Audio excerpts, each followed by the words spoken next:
श्री राधे राधे। आपका स्वागत है मेरे इस YouTube चैनल डिवाइन हिंदी कहानियों में। आज मैं आपको वरुणिथि एकादशी व्रत की कथा सुनाऊंगी। अगर आपको मेरी ये कथा पसंद आती है तो कमेंट बॉक्स में कमेंट जरूर करें। धर्मराज युधिष्ठिर बोले, हे भगवान, मैं आपको नमस्कार करता हूँ। आपने चैत्र मास के शुक्ल पक्ष की एकादशी अर्थात कामदा एकादशी के बारे में विस्तार पूर्वक बतलाया। अब आप कृपा करके वैशाख कृष्ण की एकादशी का क्या नाम है तथा उसकी विधि एवं महात्म्य क्या है। भगवान श्री कृष्ण ने कहा, हे राजेश्वर, वैशाख मास कृष्ण पक्ष की एकादशी को वरुणिथि एकादशी के नाम से जाना जाता है। यह सौभाग्य देने वाली, सब पापों को नष्ट करने वाली तथा अंत में मोक्ष देने वाली है। इसकी महात्म्य कथा मैं आपसे कहता हूँ। वरुणिथि एकादशी की व्रत और कथा। प्राचीन काल में नर्मदा नदी के तट पर मानधाता नामक राजा राज्य करते थे। वह अत्यंत दानशील तथा तपस्वी थे। एक दिन जब वह जंगल में तपस्या कर रहे थे, तभी न जाने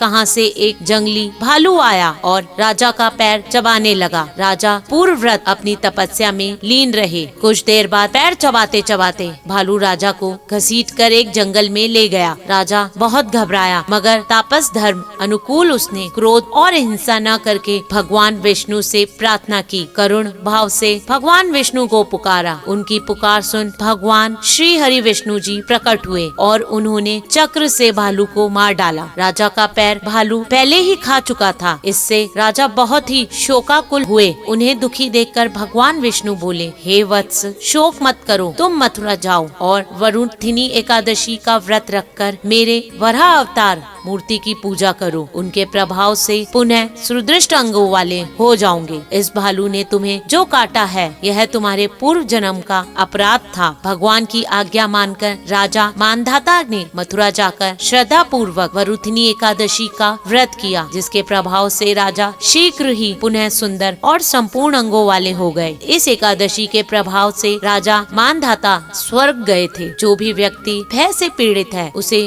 वरुणिथि एकादशी का व्रत रखकर भगवान श्री विष्णु जी का स्मरण करना चाहिए। इस व्रत को करने से समस्त पापों का नाश होकर मोक्ष मिलता है। धन्यवाद। अगर आपको मेरा ये चैनल पसंद आता है तो मेरे इस चैनल को लाइक, सब्सक्राइब तथा शेयर करना ना भूलें। श्री राधे राधे।